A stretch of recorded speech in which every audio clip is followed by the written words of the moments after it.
Start timer. Thank you. Okay. We're off to a wonderful start. Hello, everyone, and welcome back to the weekly Minecraft Ramble. I'm very sorry for the near hour episode last week. I don't know what happened there.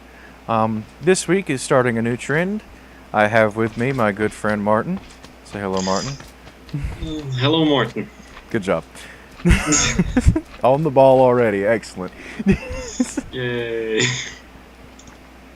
So, this week I put forward the idea of motivation, and we both kind of laughed at ourselves because neither of us have that much apparent, or at least, well, I won't say it's not that we don't want to do things. It's just we don't have any follow up motivation.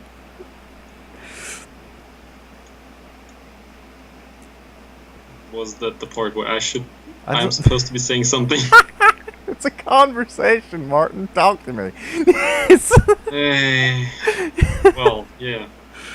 I totally second Nick's statement about having initial motivation but lacking anything that is associated with, well, continuing what you do. So yes, I probably shouldn't even be up here in the dark. That's probably a terrible idea on my part. But this is gonna be a You're not a glorious terrible episode. person. You just made some bad decisions. I forgot to fill up on cobblestone, so I'm gonna have to go back downstairs in a little while. Goody! We're so professional. Always. But yeah, it's it's like I was just telling him. He was like picking on me about picking motivation, and it's like I'm the guy that like when I decide to do an update, I'll like have an idea for months, and then I just won't do anything. And why is there a skeleton in there? He's like in one of the little hollows that I'm building my staircases around. I don't know why he's in there. Random side note, I cannot see what Yeah. We tried to do the Nick is screen building. sharing thing, and it was just lagging too hard. So so yeah, we're gonna have to talk a lot more to. But it is like when I go to do an update, like I won't touch. Like after I finish a chapter, I'll write like 1 or 2 lines of the next one, and then I won't touch it for like 2 weeks to 2 months, and then just like one night at about 9 o'clock, I'll get hit with inspiration, and write for hours, and usually finish at about 4, and then hate myself for staying up till 4 o'clock in the morning. Which is reasonable, because that's never good.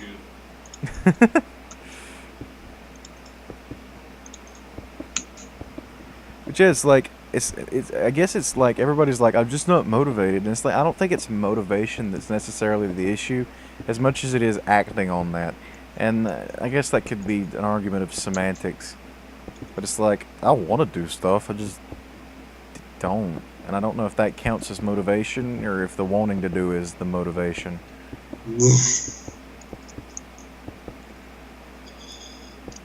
Well, yeah, there's always the part of, hey, I have an idea, I want to do that, and then just getting sidetracked. Or like you is get what like, hey, happens. I'm gonna do this thing, and it's like, how?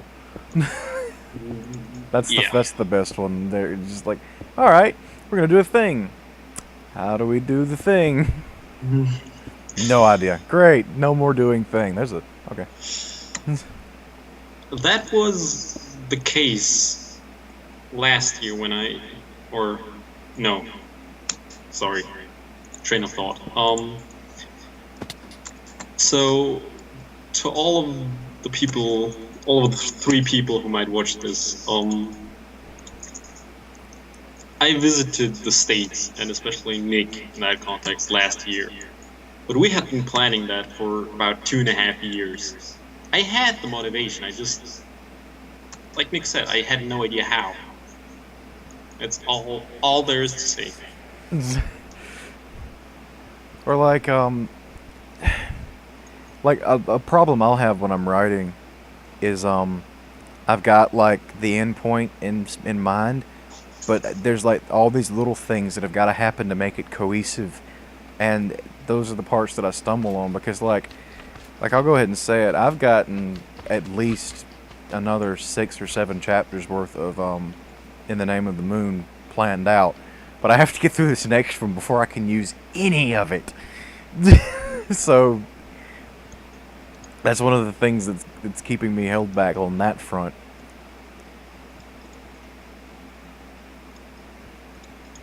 Which Or like, is eerily similar to part of the story that I have in mind to write, but haven't done yet. I have about I have 2 or 3 chapters of different stories written out, but just, well, didn't write them yet. And I don't know how. Because I'm not a writer, I'm a proofreader. Everyone always gives me flack, or like a lot of people that don't really think about it give me flack that my proofreader's German. But I'm like, all right, sit down. Do you remember taking Spanish in high school, and how annoying it was to take Spanish in high school because we were learning all this grammar and phonetics and just all this like hardcore stuff. And like, you remember English class where we just were like, it's like, all right, you speak it, so just get most of it right, and we'll let you pass. So like, when you're talking with someone who, and this is the part that makes Martin such a perfect proofreader for me. If he doesn't understand it, then I've probably overthought it. Because he's not only did he take English as a second language, meaning he got it more hardcore than any of the rest of us that grew up in the States, but you know, I want my stuff to be accessible. I'm not trying to write like super cerebral thesis papers that only master people that have master doctorates and stuff can understand. No, I want my stuff to be accessible. That's the whole point of my writing. I want to write so people can enjoy it. And so if Martin's got to stop and go, okay, what does that mean? Then I probably need to rewrite it. Oh dear, I found a hole. God that is never good. Yeah, God only knows what's in the. We're just gonna leave this hole alone for now. Quick, get out of the hole. Nope, not going in there. No, just not. I'll do what I've been doing. I'll build a door here, and then I'll explore it at a later time. You never told me that people hassled you about having a German proofreader. Well, it's usually like, well, not so much as I'll. Let's be honest. A lot of the same people are the ones that I'm having to get past the point where I write fan fiction. They're like, "Oh yeah, what's that?" yeah. You know, it's like real life friends that are just like, okay, because like when I told John you were German, he's like, yeah, that makes sense. Jacob is calling me. I will talk to him later. Jacob, not now. Jacob, stop. But like, no, nobody online ever does because they're just like, you know, I think the only time I've ever gotten called out on any kind of grammar stuff is when the last chapter of Wubs and Words went up. Totally Not a Brony dropped in, and when he was like, you got some odd placed apostrophes, and I'm like, I'm tired, he's tired, we're all tired. I'll get that fixed. Because you were burnt out on that other thing. Yes. And I'm not gonna give out the name until I'm through with it, because I'm not putting my name on that until I'm done with it. I understand. Which is, in a way, it's nice to have a German writer write stuff. But at the same time, it's just, Yeah, I get that. People need to learn languages. People need to learn to speak languages and to write. And that's just me. But I'm having a hard time. I get that, and I think the big thing is from the stories you showed me, it'd be one thing if like there was a marked improvement, but it's like less proofreading and more just heavy editor. Yeah. That's exactly how it plays out right now. We don't get And paid enough for that. I already told him if he wants me to continue proofreading his stuff, he will definitely need to step up his game and his writing to a point where I don't have to correct every second word he writes, because that's just annoying.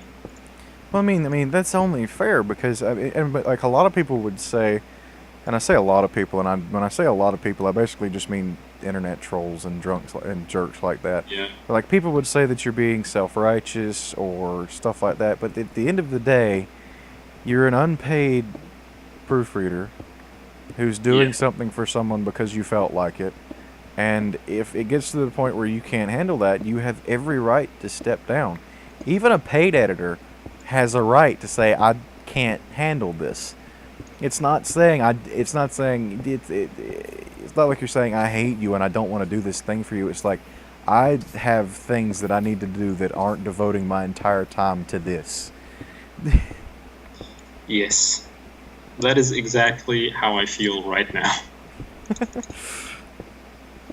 Sums it up nicely. Writer, no plan.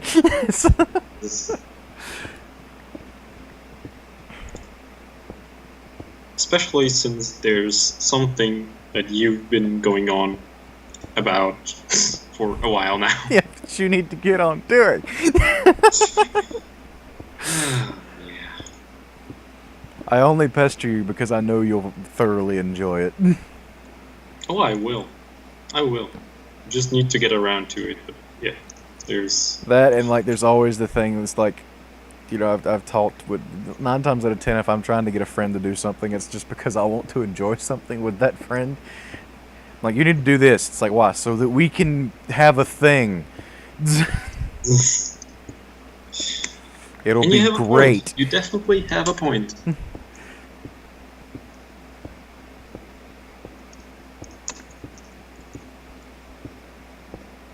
But yeah, the few things that stood in our way got taken care of lately. Which is great. This week. And I am looking forward to like discussing as you read. Although I'm gonna have to like I'll have to make sure that you're the one that talks about anything plot because I can't remember where everything is. I don't want to talk about and then this thing that happened like in the 3rd one and you're still on the 1st one. I don't want to do that. Well, I wouldn't be mad, you know me, but it would still be annoying. Well, I am gonna I'm gonna like generally talk about some of the first thing. I think one of the things that first pulled me into the first story is the first few chapters. Like, I don't think there's dialogue for like the first quarter of the story. Nice. It's all writing. It's just explaining scenery and feelings and you know just all these little things as the characters doing what they're doing. So it's different, and the way the chapters are bite sized, you're like enjoy a little piece of it, and you can you've got all that time to decompress. It's a very unique experience, is what it boils down to. In a way, that's kind of what holds me back, because I know myself and I know how I tend to get sidetracked at the end of a chapter and like, oh, I read a chapter, now let's go do something else. Oh, the day's over. Oh no, they're too short for you to get into that, and like most of them are they're not necessarily cliffhanger-y, but it feels like you're reading it. It's almost like you're reading it paper in a paper version, and you're turning pages.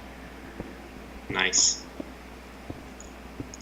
Because like I said, I think save for the first chapter, which is just over 1,000 words, because that's the post minimum requirement. Most of them are it's like 400, 800, 400, 300, and then you get like a random 1,000 one where like something kind of exciting happens. It's like turning pages. That sounds good to me. Which means later, if I get pulled off on some whirlwind adventure, you need to start reading. Yes. I'm out of Yes, I will. pickaxes. Joy. I'll probably just have something run and work for me and read in the meantime. Because 300 words sounds about Oh the yeah, same length this would probably be perfect as to run some, like, if you were just wanting to let run Dungeon Defenders or something run in the background, it'd kind of be exactly. perfect for that. Exactly, because 300 waves is 300 words is one wave, and that works. Which is what I'm doing right now. Yay! You're screwing around in Dungeon Defenders. Yes. See, that's why I love this kind of stuff. It's like I was talking earlier. We should start playing Payday because it's kind of Dungeon Defenders esque where, like, once we hit a groove, we'll kind of just be able to rock that groove. And I'm reminded of a long time ago when I want to say it was 2 years ago. It's right after it was the E3 that I'd started reading the Immortal Game before, and John and CJ were over, and CJ had to go somewhere, and he left Resident Evil 5 over.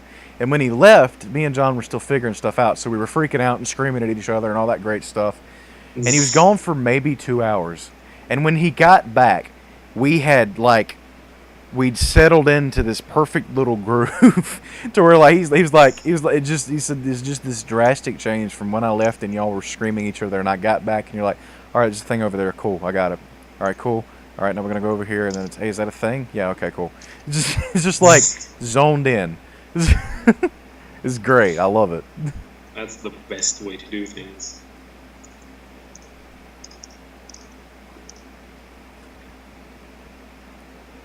And to be honest, that's what I've been doing all day, because Dungeon Defenders Insane is not much of a challenge anymore. Speak for yourself. I tried doing a little bit on my own the other day, and it's just not happening. I don't have, like, you've got, like, the mindset of doing the towers that I don't. So yeah. I don't. So I like You're the mobile turret. Yeah, it's like I can run around and kill stuff with the best of them, but don't ask me to plan ahead, please. Which is weird because I play stuff like Fire Emblem and I love it and I'm good at it. Oh, well, I'm decent at it.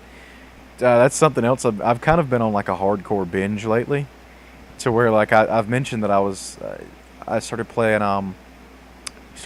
Radiant. Kind of side by side doing a Path of Radiance and a Radiant Dawn hardcore run. And Radiant Dawn is definitely more I hate you, because and the big difference between Radiant Dawn and Path of Radiance is in Radiant Dawn on the hardest setting, you don't get to see the enemy's movement range. It will not let you check that. So if you overlook or forget something, you are screwed. You will get messed up so fast. I enjoy hard difficulties, but at the same time, I don't.